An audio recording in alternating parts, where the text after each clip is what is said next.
Hello everyone, welcome to PW only IAS और स्वागत है आपका इस हफ्ते की प्रीसीजन न्यूज में। आइए शुरू करते हैं इस हफ्ते की डिस्कशन, जहां हम जानेंगे कुछ इंपॉर्टेंट कॉन्सेप्ट्स के बारे में भी और ज्योग्राफी के कुछ इंपॉर्टेंट लोकेशंस के बारे में भी। आपको करना बस इतना है कि आपको वर्ल्ड के मैप पर उन लोकेशंस को मार्क कर लेना है। जैसे अगर मैं आपसे पूछूं कि सी ऑफ जापान कहां पर है, तो आप इस तस्वीर से इजीली मुझे बता पाएंगे सी ऑफ जापान कहां पर है। आपसे अगर पूछा जाए कि आप मुझे बताइए कि यहां पर पर्शियन गल्फ कहाँ है, पर्शियन गल्फ के आसपास कौन से देश हैं, जापान कहाँ पर है, अगर ऐसा सवाल आपसे पूछा जाए तो आपको ज्योग्राफी पता हो और साथ ही साथ कुछ कॉन्सेप्ट्स जैसे कि पैंडा डिप्लोमेसी क्या है और क्यों न्यूज में है ये भी पता हो, जिससे कि आप आईआर या ज्योग्राफी दोनों के ही क्वेश्चंस को इजीली टैकल कर पाए, जो कि प्रीलिम्स के लिए बहुत इंपॉर्टेंट है। तो चलिए आगे बढ़ते हैं और शुरू करते हैं एक प्रैक्टिस क्वेश्चन के साथ। अब इस क्वेश्चन को समझिए, आप बाद में इसका उत्तर दीजिएगा। Which of the following best describes the primary objective of Kimberley process certification scheme. शब्द है किम्बरली प्रोसेस। अब ये किस चीज से जुड़ा हुआ है? To promote the trade of synthetic diamond as a eco friendly alternative, to ensure that all diamond miners receive a minimum fair trade wage, to regulate the price of diamonds in the international market, to prevent conflict diamonds from entering the main stream rough diamond market. क्या अर्थ होता है इसका, इसके बारे में जानेंगे। भारत से क्यों संबंधित है ये भी जानेंगे और एक बार लास्ट में आगे देखेंगे इसका आंसर क्या है। अगला question, which body of water lies to the west of Japanese archipelago, separating it from the Asian mainland? अब एशिया से जापान को अलग कौन सी वाटर बॉडी करती है? Yellow sea of Japan, east China sea या सी ऑफ ओखोट्स्क? आप सोच के बताइए क्या इसका उत्तर होगा। ये आपने बहुत बार पढ़ा है, हमने डिस्कस भी किया है, तो उत्तर तो आपको पता होगा। सोचिए जरा, अगर ध्यान नहीं आ रहा तो कोई बात नहीं, अभी डिस्कस करेंगे तो आप इसको सही से आंसर कर पाएंगे। कमेंट बॉक्स में अपना आंसर लिखिए और चेक करते हैं by the end of this video कि आपने सही बताया या गलत। सबसे पहले एक टॉपिक जो न्यूज में है वो है पैंडा डिप्लोमेसी। अब ये क्या शब्द है, तो पहले समझिए पैंडा के बारे में। पैंडा एक जानवर है जो कुंग-फू पैंडा फिल्म काफी प्रचलित है। ये पैंडा इस तरह से दिखता है, काला और सफेद सा, बहुत ही मासूम सा जानवर है, कितना प्यारा और शांत सा दिखने वाला। ये असल में अपनी जिंदगी में दो ही काम करता है, एक ये जम के खाता है और ये जम के सोता है। तो इतना ज्यादा ये कोमल है कि इसका जीना भी एक बार में एक महान बात है कि भाई कैसे जी रहा है, ये कभी भी मर जाए। इसको बहुत सारा खाना चाहिए होता है प्रतिदिन, और ये जो एक बांस या बांस जैसे पौधे को खाता है और उसको भारी मात्रा में खाना चाहिए और हल्का सा भी डिस्कम्फर्ट इसको मिलता है तो ये मारा जाता है। और कमाल की बात यह कि पैंडा दुनिया में बस चाइना के एक रीजन में मिलता है, इसलिए चाइना में मिलने वाला इकलौता जानवर है। अब देखो चाइना ने क्या किया, चाइना को पता है कि जब आप पैंडा को देखते हो तो आपको दिखता है बड़ा मासूम सा जानवर है, एक इनोसेंट जानवर। और आप चाइना के बारे में पढ़ोगे तो आपको पता है चाइना एक बिल्कुल दैत्यात्मक देश की तरह दिखता है, जो बिल्कुल ही आक्रमणकारी रहा है छोटे देशों के खिलाफ, चाहे ताइवान हो, अपने ट्रेड का दुरुपयोग करता है। तो वो यूज करता है पैंडा को एज अ मैस्कॉट, कि दुनिया में पैंडा का नाम जहां आए तो उनको पैंडा के साथ आप एसोसिएट करोगे। ऐसा ही मासूम जानवर चाइना भी है, यानी ऐसा ही मासूम सा देश चाइना है, ये चाइना के सॉफ्ट पावर का प्रतीक बन जाए। तो इसको बढ़ाने के लिए चाइना क्या करता है, चाइना दुनिया के देशों को पैंडा भेजता है, गिफ्ट में देता है कि आपको हम पैंडा गिफ्ट में दे रहे हैं। अगर मान लो किसी देश को पैंडा गिफ्ट में दिए, वो पैंडा वो लेके अपने जू में रखते हैं और वो जू में उनको ट्रेन करते हैं कि भाई पैंडा को कैसे रखना है, क्या करना है। फिर पैंडा से जब बाकी पैंडा भी हो सकते हैं और पैदा हो, लेकिन जो भी पैंडा आपके देश में चाइना के द्वारा गिफ्ट के द्वारा दिया गया, उसके साथ ये शर्त होती है कि आपको रिटर्न करना पड़ेगा। और इतना ही नहीं, अगर उन दो पैंडा से वहां पर और पैंडा पैदा हुए तो वो पैंडा भी आपको वापस रिटर्न चाइना भेजने पड़ेंगे। तो चाइना अक्सर कई देशों को ऐसे पैंडास गिफ्ट किया करता था, जिससे कि लोगों में एक सॉफ्ट इमेज बने चाइना के प्रति, और पैंडा को ऐसा सिंबल इस्तेमाल करता रहा। इसका प्रमुख उदाहरण है कि चाइना और जापान के बीच में हिस्टोरिक द्वेष रहा है, दोनों के बीच में झगड़ा रहा है। लेकिन जापान ने हाल के समय में पहली बार ऐसा देखा कि टोक्यो के एक जू में पैंडा, बहुत सालों से जो पैंडा उन्हें गिफ्ट में चाइना ने दिया था, उसका एक बच्चा भी हुआ, वो भी वहां पे था। तो उन सबको अब चाइना कह रहा भाई वापस लेके आओ, हमें नहीं देना आपको, हमारा काम पूरा हुआ, पैंडा वापस आएगा। तो जहां लोग रो रहे थे, तो अगेन ये बात सामने आई कि टोक्यो से उन्होंने क्यों आखिरकार ये पैंडा वापस बुलाया। तो कहा यह जाता है कि चाइना ने कुछ समय के लिए अपनी पैंडा डिप्लोमेसी को साइड लाइन कर दिया है।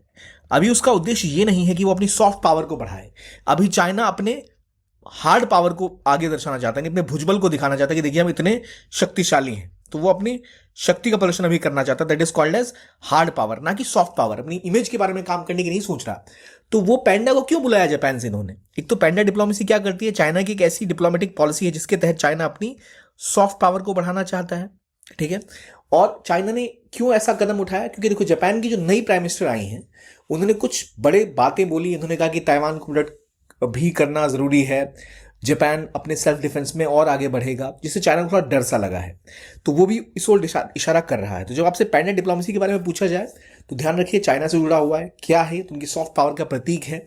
वो लीज पे देते हैं दुनिया भर में, कई देशों को लीज पर क्या देते हैं, पैंडा, ताकि उसकी इमेज वहां से प्रेजेंट हो। तो ये इस चीज का संदर्भ है। कॉन्टेक्स्ट क्या है कि अभी जापान से उन्होंने जब पैंडा वापस बुला ली तो वहां लोग रो रहे थे, तो इस कॉन्टेक्स्ट में इंपॉर्टेंट हो जाता है। तो ये जब वापस भेजा गया तो दिखा रहा है कि कैसे पैंडा डिप्लोमेसी शायद थोड़ी सी अब जापान के केस में हमें देखने को मिल रही है। चाइना अब दोबारा अपनी मस्कुलर पॉलिसी की ओर बढ़ रहा है, ना कि पैंडा डिप्लोमेसी की ओर। तो आई होप आपको याद रहेगा किस चीज की बात यहां पर हो रही है। तो इसलिए जो यूएनओ जू था टोक्यो में, वो कई घंटों तक खुला नहीं, काफी लोग बाहर खड़े थे, रोने लग गए, इस तरह की चीजें थी। काफी इमेज थी वहां उस पैंडा की, काफी लोग उसको पसंद करते थे। अब इन पैंडास को वापस चाइना भेजा जा रहा है जो यहीं पैदा हुए हैं। ठीक है, ये बात हो गई पैंडा डिप्लोमेसी की। अब आते हैं अगले टॉपिक के ऊपर, जो है किम्बरली प्रोसेस। अब देखिए, जब आप अफ्रीका के कॉन्टिनेंट को देखते हैं, अफ्रीका का एक बड़ा कॉन्टिनेंट जो इस इमेज के थ्रू अगर हम देखें तो इस अफ्रीका में बहुत मात्रा में डायमंड मिलते हैं। ठीक है, और डायमंड जहां भी मिलते हैं वहां पर भारी मात्रा में डायमंड मिलेगा, फिर डायमंड की माइनिंग होगी, फिर उसकी थोड़ी सी प्रोसेसिंग होगी, फिर पॉलिशिंग के लिए वो सारा का सारा डायमंड आता है गुजरात में, सूरत में, फिर वहां से प्रोसेस होकर वो बाहर मार्केट में आता है। तो कई देशों में डायमंड्स मिलते हैं, लेकिन इन देशों में जहां डायमंड्स मिलते हैं वहां दिक्कत यह है कि वहां पर काफी ज्यादा कॉन्फ्लिक्ट होता है, और अक्सर डायमंड का खनन करके लोग क्या करते हैं, उस डायमंड में जबरदस्ती बच्चों से फोर्स लेबर करवाते हैं, ट्राइबल लोगों से जबरदस्ती काम करवाते हैं, और उस डायमंड को फिर स्मगल करके उससे पैसा कमा के वो हथियार खरीदते हैं, और जिससे वो कोशिश करते हैं कि वहां पर अपना दबदबा बनाए रखें। यानी डायमंड्स का इस्तेमाल करके आप अफ्रीका में इंस्टेबिलिटी को पुश करना चाहते हो। और कई ऐसे डायमंड होते हैं जहां पर जिन डायमंड्स की खानों में बच्चों का इस्तेमाल किया जाता है, माइंस में फोर्स लेबर करवाया जाता है। यानी हम कह सकते हैं ये एक ऐसा सिस्टम था जहां पर डायमंड के उद्योग में, यानी डायमंड के बिजनेस में आप क्या देखते हैं, फोर्स्ड लेबर, या फिर बहुत ज्यादा आप देख सकते हो एक तरह से चाइल्ड लेबर का इस्तेमाल करना, इनह्यूमन प्रैक्टिसेस को बढ़ावा देना ताकि उनको सस्ते में डायमंड मिल जाए। और ऐसे डायमंड्स को हम कहते हैं क्या, ब्लड डायमंड। और दुनिया के कई देशों को ऐसा पता लगा भाई इस तरह के डायमंड को जो इस तरह के लोग हथियारों की तरह इस्तेमाल करते हैं, इसको रोकना बहुत जरूरी है। और अफ्रीका में क्योंकि बहुत ज्यादा इंस्टेबिलिटी है, तो इसे रोकने के लिए ग्लोबल एक्शन प्लान बना, जो एक्शन प्लान कहलाया किम्बरली प्रोसेस। यानी अगर आप कोई डायमंड बेचना चाहते हो तो आपको ऐसा सर्टिफिकेट मिलेगा, यानी किम्बरली प्रोसेस सर्टिफिकेट। इसका मतलब कि आपका जो डायमंड है वो ऐसा डायमंड है जिसको कि आपने अंतरराष्ट्रीय नियमों के हिसाब से लाया है। ये एक ऐसा डायमंड है, एक ऐसा रफ डायमंड है जो कि कॉन्फ्लिक्ट डायमंड नहीं है, जो कि ब्लड डायमंड नहीं है। ऐसे डायमंड को जिसकी वजह से कॉन्फ्लिक्ट हो या जो कॉन्फ्लिक्ट के द्वारा पैदा किया गया डायमंड है उसको रोका जाए, और इस तरह के इलीगल डायमंड्स को हटा के केवल उन माइन से डायमंड खरीदा जाए, केवल उन व्यापारियों से डायमंड खरीदा जाए जो डायमंड के माइनिंग के प्रोसेस में इनह्यूमन प्रैक्टिसेस को बढ़ावा नहीं देते, या उससे ब्लड डायमंड या कॉन्फ्लिक्ट डायमंड नहीं होता, जिस डायमंड से कोई हथियार या आतंकवाद या ऐसी हिंसा नहीं फैलाता, या वहां पर एक एथनिक वायलेंस पैदा नहीं होता। तो इस पूरे सिस्टम को बनाया गया, इसे कहा गया किम्बरली प्रोसेस। ये ग्लोबल एक्शन है इसको रोकने के लिए। अभी किम्बरली प्रोसेस न्यूज में क्यों है, क्योंकि अभी इंडिया को किम्बरली का चेयरपर्सन नियुक्त किया गया है। 1 जनवरी 2026 से इन्हें इसका जो चेयरमैन है वो नियुक्त किया गया है। तो तीसरी बार हम इसको लीड कर रहे हैं। तो असल में एक ऐसा इनिशिएटिव था जहां सरकारें भी हैं, ग्लोबल इंडस्ट्री भी है और सिविल सोसाइटी भी है, तीनों मिलकर काम करते हैं। तो किम्बरली प्रोसेस की कोशिश ये है कि कैसे हम एक तरह से सर्टिफाई करें कि जो भी एक्सपोर्ट होगा डायमंड का, रफ डायमंड का, उस रफ डायमंड के साथ आपको एक, जैसे मैंने देखा सर्टिफिकेट, वैसा किम्बरली प्रोसेस का सर्टिफिकेट मिलेगा। यानी कि डोमेस्टिक लॉज जो होंगे इंपोर्ट एक्सपोर्ट के, वो कुछ इस प्रकार से होंगे कि वहां पर जो ब्लड डायमंड है उसका इस्तेमाल ना हो, यानी ऐसे डायमंड का इस्तेमाल ना हो जो इलीगल तरीके से या प्रताड़ना देके बनाया गया है। देन सेलेक्टिव ट्रेडिंग की जाएगी, केवल उन देशों में जहां पर किम्बरली प्रोसेस फॉलो होता है उनके बीच में ही ट्रेड होगा। और रेगुलर शेयरिंग ऑफ डेटा होगा ताकि हम कंप्लायंस इंश्योर कर सके कि डायमंड सही जगहों से ही लिया जा रहा है। यानी डायमंड्स जब माइन से निकलेगा, फिर वो डायमंड्स वहां से निकल के, मान लो ना अफ्रीका से जैसे डायमंड्स आए आपके, वो इंडिया की तरफ आएगा, तो उस पूरे प्रोसेस के लिए सर्टिफिकेशन मिलता है और तभी वो काम होता है। तो इसे कहते हैं किम्बरली प्रोसेस। तो लगभग 60 पार्टिसिपेटिंग कंट्रीज हैं इसके अंदर, और 99% से ज़्यादा जो ग्लोबल ट्रेड है रफ डायमंड का वो किम्बरली प्रोसेस के थ्रू ही होता है। तो इससे होता यह है कि कॉन्फ्लिक्ट डायमंड को ट्रेड में या ब्लड डायमंड को ट्रेड में आने से रोका गया है। जिससे कि कंज्यूमर में ट्रस्ट बढ़ा, इंडस्ट्री में ट्रस्ट बढ़ा और लोग ऐसे डायमंड को कम खरीदते हैं जो इस प्रोसेस के बाहर का डायमंड हो, यानी जिसके थ्रू हिंसा फैलती हो या जिसका ऐसा दुरुपयोग किया जाता हो। तो ये तो कहानी थी ब्लड डायमंड या कॉन्फ्लिक्ट डायमंड की, जिसको रोकने के लिए किम्बरली प्रोसेस शुरू किया गया। किम्बरली प्रोसेस में कौन कौन है? गवर्नमेंट है, सिविल सोसाइटी है और डायमंड इंडस्ट्री भी जुड़ी हुई है। भारत को उसका चेयरपर्सन नियुक्त किया गया है। तीसरी बार भारत इसको लीड कर रहा है, पहली बार ऐसा नहीं है। तो किम्बरली प्रोसेस किस चीज से जुड़ा हुआ है आपको अभी आइडिया लग गया होगा। ठीक है, चलिए थोड़ा आगे बढ़ते हैं और सवालकोटे हाइडल प्रोजेक्ट की बात करते हैं। असल में कहाँ ये hydel project, sorry spelling mistake हो गया, हाइड्रो पावर प्रोजेक्ट है चेनाब रिवर के ऊपर। तो हमारे लिए नाम के लिए ज़्यादा इंपॉर्टेंट है कि कहाँ पर है, तो चेनाब रिवर के ऊपर है। और पाकिस्तान को अचानक याद आया कि भैया ये जो डैम है इसके बारे में हमें काफ़ी दिक्कतें हैं, ये एक तरह का इलीगल डैम है। उन्होंने बोलना स्टार्ट कर दिया। ऐसा क्यों किया है? क्योंकि भारत ने इंडस वाटर ट्रीटी को अभी एबेयंस में डाल दिया है। भारत ने ये कहा है कि पानी और खून एक साथ बह नहीं सकता, अभी इंडस वाटर ट्रीटी पर हम कोई बात करेंगे नहीं। तो अचानक से उनको याद आया कि सवालकोटे जो ये हाइडल प्रोजेक्ट है, ये हाइडल प्रोजेक्ट ये जो डैम बनने वाला है, डैम इलीगल है। तो आपको याद रखना है किस रिवर के ऊपर ये डैम है। तो Sawalkote hydel project is on Chenab river. अब चेनाब रिवर कहाँ बहती है? It's a part of Indus water system. Indus water system के अंदर इंडस वाटर ट्रीटी हुई थी 1960 में, जो कि वर्ल्ड बैंक की मध्यस्थता में या उनके द्वारा करवाई गई थी। इसमें दो डिवीजन हुए थे, एक है ईस्ट फ्लोइंग रिवर और एक है west flowing river. East flowing river मिल गई इंडिया को, वेस्ट फ्लोइंग रिवर मिल गई पाकिस्तान को। ईस्ट फ्लोइंग रिवर में कौन कौन है जो इंडिया को मिली? उसमें आपको झेलम नहीं है, चेनाब नहीं है, रावी नहीं है, या रावी है? मुझे बताइए कौन सी ईस्ट फ्लोइंग रिवर है, कौन सी वेस्ट फ्लोइंग रिवर है, कौन सी इंडिया को मिली, कौन सी पाकिस्तान को मिली? आपको पता होना चाहिए। इंडस वाटर ट्रीटी के बारे में काफी डिस्कशन हम कर चुके हैं। तो एक बार मुझे कमेंट बॉक्स में बताइए कौन सी रिवर किसको मिली। और अभी भारत ने इसको अबेयंस में डाल रखा है। तो मुद्दा जिस प्रोजेक्ट का बढ़ा है वो है सवालकोट हाइडल प्रोजेक्ट, जो अभी चेनाब रिवर के ऊपर है। अब आते हैं एक नए देश के बारे में डिस्कशन करने, जो है बांग्लादेश। अब बांग्लादेश क्यों न्यूज में है? बांग्लादेश में हाल में ही चुनाव हुए और यहां पर एक नई पार्टी की सरकार बन रही है, जो है बीएनपी। अब देखिए थोड़ी सी ना बांग्लादेश की पहले ज्योग्राफी समझ लो।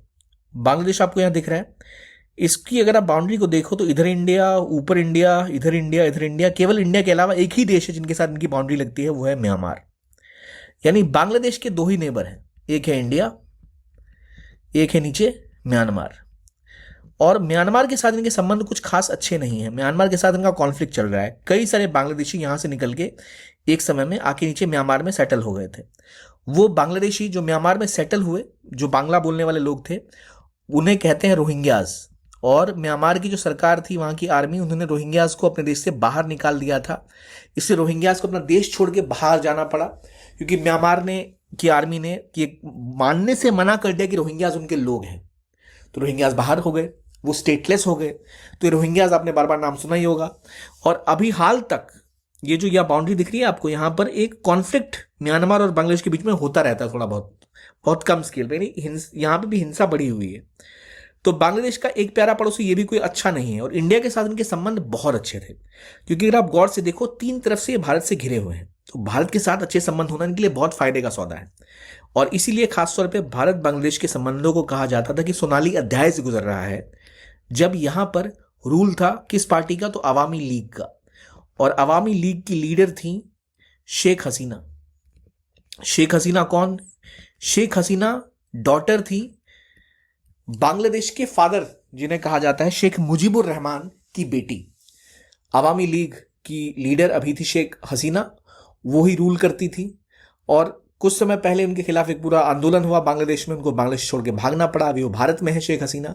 और उनके जाने के बाद इन्हें एक तरह से वहां की सरकार अब टेररिस्ट कहती है भारत को इन्हें हमें सौंप देना चाहिए। और बांग्लादेश में जम के एंटी इंडिया एक्टिविटी स्टार्ट हुई। शेख हसीना के बांग्लादेश छोड़ने के बाद से ही बांग्लादेश में दो चीजें सामने आई। एक, वहां पर एक पार्टी जो पहले बैन थी, जमात इस्लामी, जो पाकिस्तान के काफी करीब है, जो एक कट्टरपंथी पार्टी है, ये जाग उठी, इसको अनबैन किया गया। और दूसरा बीएनपी, ये दूसरी पार्टी है, अगेन ये भी उभर के सामने आई। इनके लीडर्स को शेख हसीना ने जेल में डाल रखा था। तो शेख हसीना के जाने के बाद बीएनपी अचानक पावरफुल हो गई।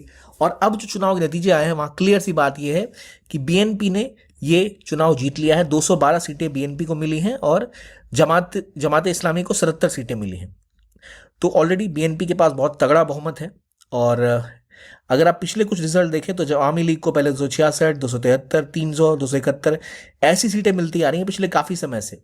2001 में बीएनपी की सरकार थी, वरना उसके बाद से हमेशा अवामी लीग ही थी। और अवामी लीग यानी शेख हसीना की सरकार के साथ भारत के बड़े अच्छे संबंध थे। भारत ने कई सारे प्रोजेक्ट यहां पर फाइनेंस किए, लेकिन अब यहां पर आ चुकी है बीएनपी। तो बांग्लादेश को लेकर थोड़ी सी ज्योग्राफिकल समझ पहले हम पैदा करते हैं। बांग्लादेश के इलाके को अगर आप देखें तो यहां आपको दिखेगी एक तो सबसे महत्वपूर्ण चीज ये इलाका। यहां पर दो महत्वपूर्ण पोर्ट हैं, एक है चिटगांव और एक है मोंगला। मोंगला असल में वो पोर्ट है जिसका इस्तेमाल भारत के नॉर्थ ईस्ट के राज्य और बाकी राज्य करते थे as a port of call के लिए, यानी भारत के जो नॉर्थ ईस्ट के राज्य हैं वो सीधा इसी पोर्ट से सामान भेज सकते हैं। देखिए कहानी इतनी है कि अगर कोई राज्य नॉर्थ ईस्ट में है, मान लो यहाँ पर है कोई राज्य, उसको अगर सामान एक्सपोर्ट करना है तो पहले उस सड़क से यहाँ सामान लेके आए इधर, फिर यहाँ से एक्सपोर्ट करे। इससे अच्छा अगर सीधा यहाँ वो मोंगला पोर्ट से लेकर सामान लेके जा सके तो ज़्यादा बेहतर होता। तो मोंगला पोर्ट के एक्सेस की बात हुई। भारत के नॉर्थ ईस्ट को आप यहाँ से ट्रांजिट, जैसे एक मैप के थ्रू समझने की कोशिश करते हैं कि मान लीजिए यहाँ से किसी को इंडिया आना है तो वो इतना लंबा चक्कर काट के घूम के आएंगे। अगर सीधा रूट मिल जाए तो बड़ी आसानी है। तो इसलिए ट्रांजिट रूट की बात हो, उस पर काम किया जाने लग गया और भारत के साथ इन्होंने काफ़ी काम किया। तो यहाँ पर अगर आप देखोगे दो महत्वपूर्ण पोर्ट जहाँ भारत ने खूब इन्वेस्टमेंट भी की, मोंगला और चिटगांव, दो महत्वपूर्ण पोर्ट थे। जिसमें कि जो मोंगला पोर्ट था ये तो भारत के लिए खास तौर पर महत्वपूर्ण था। इसके अलावा मातारबाड़ी नाम का एक पोर्ट बन रहा था जो भारत और जापान दोनों मिलकर यहाँ पर बना रहे हैं, जो एक बड़ी डीप सी पोर्ट है बांग्लादेश में। इसके अलावा भारत ने रूस के साथ मिलकर, रशिया के साथ मिलकर यहाँ पर एक nuclear power plant, Rooppur atomic power plant के ऊपर भी काम किया, जो अभी थोड़ा रुक सा गया है क्योंकि बांग्लादेश भी परेशान है रूस पे, रशिया पे जब सैंक्शन लगे उसके बाद। तो ये कुछ चीज़ें हैं, यानी कुछ महत्वपूर्ण पोर्ट्स हैं। और यहाँ अगर आप देखो बे ऑफ बंगाल का इलाका है और बांग्लादेश का मानना है कि हम इस रीजन में ज़्यादा ग्रो कर सकते हैं और आगे बढ़ सकते हैं। तो भारत ने इनके साथ बिम्स्टेक पर भी काम किया हुआ है जहाँ ये दोनों ही मेंबर हैं। इसके अलावा भारत के साथ कोलंबो सिक्योरिटी कॉन्क्लेव का जो समूह है वहाँ भी बांग्लादेश जुड़ा हुआ है। तो कई लेवल पे सार्क में हमारे साथ बांग्लादेश जुड़ा हुआ है। तो इन सभी क्षेत्रों में हमारे साथ बांग्लादेश लगातार रूप से जुड़ा हुआ है। भारत और बांग्लादेश के बीच में लगभग 54 रिवर्स बहती हैं, 54 रिवर्स, जिनमें कि कुछ महत्वपूर्ण रिवर्स पर हमने ऑलरेडी वाटर एग्रीमेंट किया हुआ है। जैसे गंगा पर हमारे साथ इनकी वाटर शेयरिंग एग्रीमेंट है जो कि 1996 में हमने की थी जब शेख हसीना प्राइम मिनिस्टर थी, और वो एग्रीमेंट 2026 में एक्सपायर होने वाला है। अब इसको दोबारा रीनेगोशिएट किया जाएगा जहां फिर विवाद होने की संभावना है। इसके अलावा आप देखो तो कुशियारा नदी के ऊपर पैक्ट हुआ है, फेनी नदी के ऊपर एक एग्रीमेंट छोटा सा हुआ है। तो कई छोटी छोटी नदियों पर भी हमारी एग्रीमेंट हुई है। एक नदी जहां पर मामला अभी भी अटका हुआ है वो नदी थी जो काफी विवादों में रही। आप मुझे बता सकते हैं कौन सी नदी है बंगाल से होकर गुजरती है, सिक्किम से निकलती है वो नदी? कोई आइडिया है? यहाँ से एक नदी आती है ऊपर बंगाल के पास से, उस रिवर का नाम आपको पता है? जहां पर भारत बांग्लादेश के बीच में काफी बड़ा विवाद है। क्या आप गेस कर सकते हैं उस नदी का नाम? तो कमेंट बॉक्स में बताइएगा क्या नाम है उस नदी का। ठीक है, बहुत ज़्यादा न्यूज़ में रही वेस्ट बंगाल बंगाल के बीच में, काफ़ी टाइम से बांग्लादेश की डिमांड भी कर रहा था। लेकिन अब कुछ स्थिति ऐसी बन चुकी है जहां भारत के प्रति एंटी भारत सेंटिमेंट बहुत भड़क गए। शेख हसीना भारत में आ गई, उनकी सरकार और जमात इस्लामी ये कुछ वहाँ पे माइनॉरिटीज़ जो हिंदू कम्युनिटीज़ हैं उन पर हमले किए, एंटी इंडिया सेंटिमेंट हाई था। अब यहाँ बीएनपी की सरकार बनने के बाद चीज़ें कैसी होंगी वो हमें आगे देखना पड़ेगा, पर तत्काल तो चीज़ें थोड़ी सी गड़बड़ ही दिख रही हैं। तो इसलिए बांग्लादेश को लेकर याद रखिए कुछ इंपॉर्टेंट प्रोजेक्ट्स, जो इंपॉर्टेंट ग्रुप्स हैं, कौन सी महत्वपूर्ण नदियां हैं, कई चीज़ों पर एग्रीमेंट हुए हैं। तो गंगा पे रीनेगोशिएशन होने की बात होगी तो कैसे होगा ये देखना पड़ेगा। ठीक है, तो ये एक महत्वपूर्ण चीज़ है जिसका हमें ध्यान रखने की ज़रूरत है। इसके बाद एक और कंट्री जो न्यूज़ में है वो है जापान। क्यों? क्योंकि जापान की नई प्राइम मिनिस्टर सनाए ताकाइची ये चुनी गई हैं और ये पहली फीमेल प्राइम मिनिस्टर है जापान की। ये इनके आने के बाद अभी कहा जा रहा है कि थोड़ी सी राइट विंग की लीडर है ये, तो राइट विंग की लीडर हैं तो थोड़ी नेशनलिस्टिक भी ज़्यादा हैं। तो शायद जापान अपनी आर्मी के ऊपर अब और ज़्यादा फोकस करेगा, जापान अपनी मिलिट्री के ऊपर और फोकस करेगा। और कहा जा रहा है कि शायद चाइना के खिलाफ एक स्ट्रॉन्ग अपना ग्रुप बनाने में प्रयास करेंगे कि अपनी कैपेसिटी बढ़ाएं और चाइना को इस चीज़ में बढ़ने से रोकें। और इनके कुछ बयानों को लेकर जो वो पैंडा डिप्लोमेसी सस्पेंड करने की हमने बात सुनी कि उन्होंने कहा पैंडा वापस बुलाओ भाई, वो चाइना का रवैया भी इनके कुछ बयानों की वजह से है। तो पहले ना जापान की थोड़ी सी ज्योग्राफी देख लो। अब देखो यहाँ आपको दिख रहा है चाइना है, यहाँ है सी ऑफ जापान। जब आप सी ऑफ जापान को पार करते हो तो यहाँ आपको आइलैंड का समूह दिखता है which is your Japanese island. तो यहाँ ऊपर आपको दिखेगा होकायडो, फिर यहाँ आपको होन्शु, शिकोकू, क्यूशू, ये सबसे बड़े यहाँ पर आइलैंड ग्रुप्स हैं। यहाँ पर आपको माउंट फूजी का बड़ा सा माउंट जो वॉल्केनो वो दिखता है, टोक्यो का शहर, Fukushima, Sendai, Akita, Hiroshima, Nagasaki, Kagoshima, Miyazaki, Kochi, यहाँ आप देखो तो ओकिनावा के आइलैंड्स। तो हर जगह आपको कई ऐसे नाम मिलेंगे जिनका जिक्र आप बार बार पढ़ेंगे कि यहाँ पर कोई सेंडाई फ्रेमवर्क के बारे में आप पढ़ते हैं एनवायरनमेंट में, फिर आप पढ़ते हैं जो जो इलाका आपका है, ऑब्वियसली नागासाकी, हिरोशिमा आपको पता ही है, वहाँ पर एटम बम गिराए गए थे। इस प्रकार के आइलैंड्स के बारे में आप बार बार पढ़ते हैं कि उनका एक रेलेवेंस है, क्योंकि इतना महत्वपूर्ण है ये देश कई जगह इन्वेस्टमेंट करता है, कई कंपनियां खड़ी हुई हैं यहाँ पर, तो आइलैंड्स के नाम इंपॉर्टेंट है। पर वाटर बॉडीज को देखो तो इधर है सी ऑफ जापान, नीचे की तरफ है ईस्ट चाइना सी, ठीक है। इससे और नीचे आते हो तो आपको मिलता है साउथ चाइना सी। साउथ चाइना सी, ईस्ट चाइना सी में बहुत सारा विवाद है। तो जब आप ईस्ट चाइना सी की बात करते हैं तो यहां पर विवाद है असल में जापान का चाइना के साथ, और इस विवाद की जड़ है एक आइलैंड जिसको सेनकाकू आइलैंड कहते हैं। सेनकाकू आइलैंड अभी तक कब्जे में है जापान के, लेकिन चाइना का कहना है कि हमारा आइलैंड है, आपने जबरदस्ती कब्जा करके रखा है, तो वहां एक कॉन्फ्लिक्ट है। और अगर आप इसके और नीचे आते हो तो यहां आपको मिलेगा, इसके और नीचे आओगे ना, यह आपको दिख रहा है, यहां पर है ताइवान, यह है ताइवान स्ट्रेट, यहां पर है ओकिनावा का इलाका, तो यहां आपको मिलेगा ओकिनावा, ये रहा, सॉरी, हाँ ये रहा ओकिनावा, यहाँ थोड़ा सा को देखने को मिलेगा ओकिनावा, ताइवान स्ट्रेट, यहाँ पर है आपका सी of Japan, east China C.